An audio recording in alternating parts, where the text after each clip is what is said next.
Okay, so I wanted to take a look at Tesla and I want to show you guys this. And on my Instagram, I've been talking about this for such a long time about how this stock, in my opinion, is a massive bubble.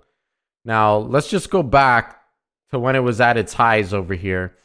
It appeared that there was a distribution pattern at the top, and distribution pattern is basically the big boys slowly selling to the retail traders and dumping their shares and building short positions. That's what distribution is. And it appears that there was a distribution pattern at the top. It was trading within this range, 800, 850, 900, 800, 850, 900.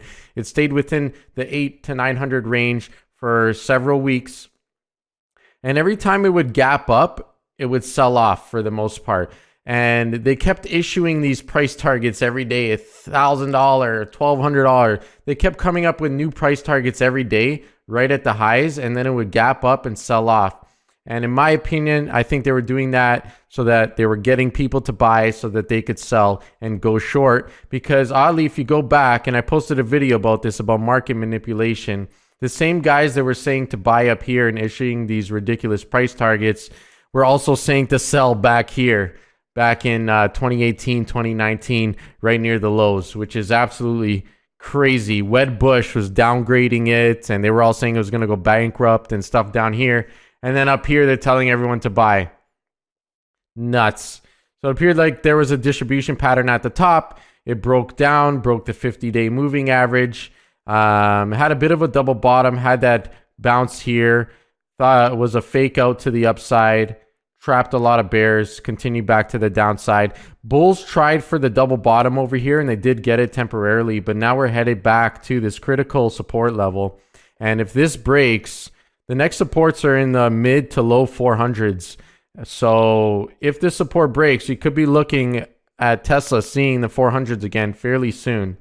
And it's not looking very good. And when you look at this chart, it is pretty much identical to the classic stock bubble chart. You had the quiet time, smart money entering, just starting to go up over here. Initial big increase, big decline, which would be known as the bear trap right here. Okay, then media attention, all hype, all over the news. Everyone's making money. And then up here, there's this significant increase, euphoria. Everybody's maxing out their margins, going all in Tesla. Everybody's saying they're Tesla millionaires and whatnot. They're never selling, blah, blah, blah. Going to 5,000 a share, 10,000, all these ridiculous stuff. And then that's obviously when it topped out. And then there was a big drop, fear, big rebound. And this is the bull trap right over here.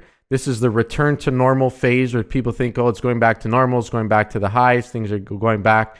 And then there's the dump. And now we're getting fear and capitulation over here. And if we look at the classic stock bubble chart, that's exactly what it is. Slow phase, smart money, takeoff, big increase, first sell-off, bear trap, media attention. Everybody's getting in. Everyone's making money. Then there's greed, delusion. People are maxing out their margins, think they're geniuses. We're all millionaires. And then bang, big drop, denial, bull trap, big rebound, return to normal. Everything's going back to normal. That's what they thought. We're going back to all-time highs. Tesla #1. And now we're getting that fear and capitulation. And you see how low this could go. This could retrace the whole move potentially. And I've seen this before in the weed stocks. The exact same thing has played out on a lot of the weed stocks. And it can go even lower than when it started. And that's despair. And then it returns to the mean. And I've seen this on the weed stocks. Let's take a look at Canopy Growth Corporation. And we take a look at Canopy Growth. And it's something so similar. I mean, it doesn't look identical, but smart money, takeoff phase, big takeoff, big sell-off, bear trap, big increase, media attention, everybody's getting in, everyone's making money. Then here's the new paradigm. Everybody's going all in, margin, everyone's making millions. And then the big drop, bull trap, return to normal. Everything's going back to normal over here. We're going back to highs. And there's the fear and capitulation. And look, it retraced almost the whole move. And then it had a big other bubble again in the weed stocks. They did it again once Biden came in and there was talks of legalization in America. and it pumped again. But overall, this looks like the classic stock bubble chart. Tesla is even more identical to it. I mean, it is just almost an exact replica of the stock bubble chart. We can probably expect significant downside here. And, you know, it was riding this 4-period moving average. Once it broke that red line, that was a sign that things were turning. Had a bearish MACD cross on the weekly. The RSI started getting weak. It set a low, lower high, higher low, another lower high, and bears are now going for the lower low to test this support level in the mid to low 400s or even high 300s area. And you see, if it could break that, then it's quickly going to the 200s. Then it can quickly go to as much as 100. And probably this is a really critical support area that could be good buy for a little bit of a longer term. But if it breaks and it goes anywhere like that chart, it would go even below here to around $50 or so a share. And it seems ridiculous, but it's highly possible because Tesla stock is extremely overvalued. It's one of the most overvalued stocks in history, to my knowledge. Okay, it's got a bit of the double top on the monthly chart. Couldn't pass that high over there. Low, lower high. Bears are going for the lower low now on the monthly, changing the trend in the bears' favor. It's clearly in a bear market, Tesla, right now. Okay, it's lost over 30% of its value from the high. I think it's about 35% decline from the high. You have to remember that this company was only pulling in very small profits because they were selling credits for being a green company to other automakers. But now that might not be a feasible way for them to make money in the future because a lot of other automakers are jumping on the EV game as well. And not only that, but, you know, the company's not really pulling in much profits, if any at all. They may very well be in the negatives without those credits for being electric or whatever. And competitors are coming up left, right, and center. NIO, XP EV, Lordstorm Motors, Fisker, Ford, GM, a bunch of other. Everybody's making electric cars now, smart cars now. And there's a lot of other good ones out there. And the car business inherently isn't profitable. I mean, it costs so much money for the steel, for the manufacturing, for the workers, for the factories, for the warranties, for the recalls, for the stores, for the mechanic shops, for the salespeople, for the transportation of the vehicles. The expenses are so high. The margins are so low. The gross margins, the profit margins are extremely low. And you have that combined with high competition, high amounts of debt on its books. They needed to dilute the stock up here just to be able to have money to stay afloat and to continue their plans and grow their business. They needed to dilute the stock. How can you have one of the top biggest companies in the world needing to dilute their stock to raise money to fund operations? It doesn't make any sense. So Apple would never have to raise money to fund their operations. How's Tesla anywhere close? And I think on top of all of this, you know, and in theory, this stock on paper should probably be worth $40, $50 a share. Okay. And I'm not being dramatic. Michael Burry thinks the same thing. The Big Short, he's bet over $500 million against Tesla on long dated puts. Okay. But, I mean, it's not really looking good for this stock overall. And, you know, I think on top of all that, Elon Musk is falling out of favor. People just aren't going as crazy for him anymore. People are losing interest in him. People are starting to get a negative feeling about him and not be so interested in what in him. And I think he's losing his luster. And, you know, that's reflecting in the stock price as well, because you have to remember a big part of this stock being where it is because of Elon Musk.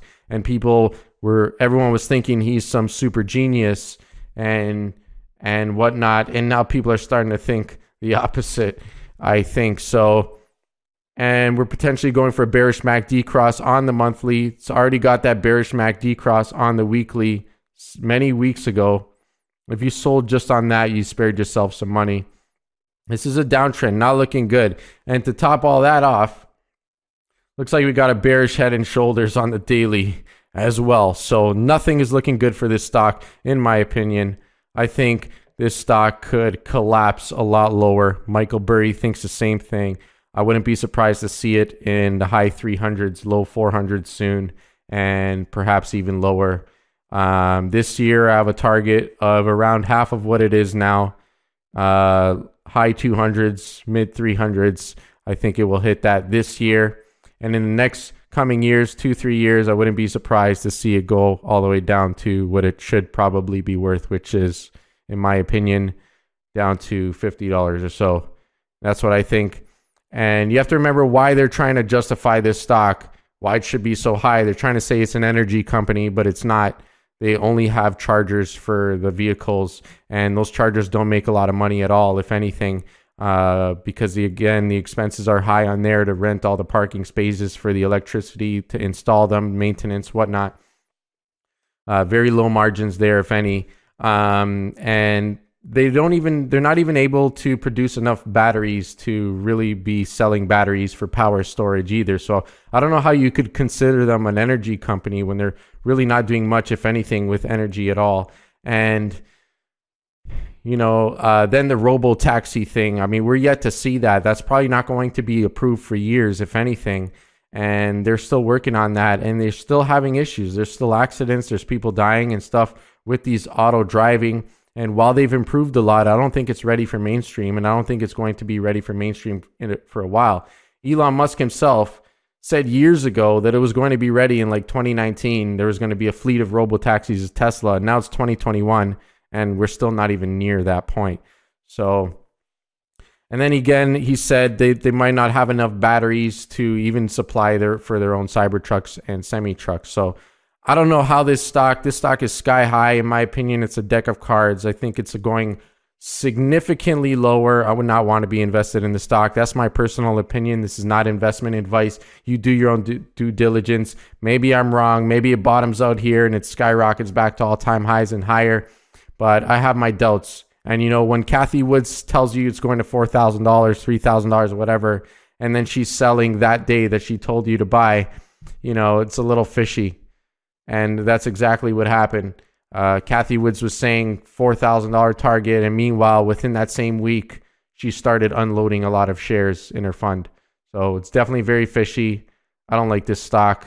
I'm not a fan of it. The car is okay. The stock is not, in my opinion. That's my thoughts.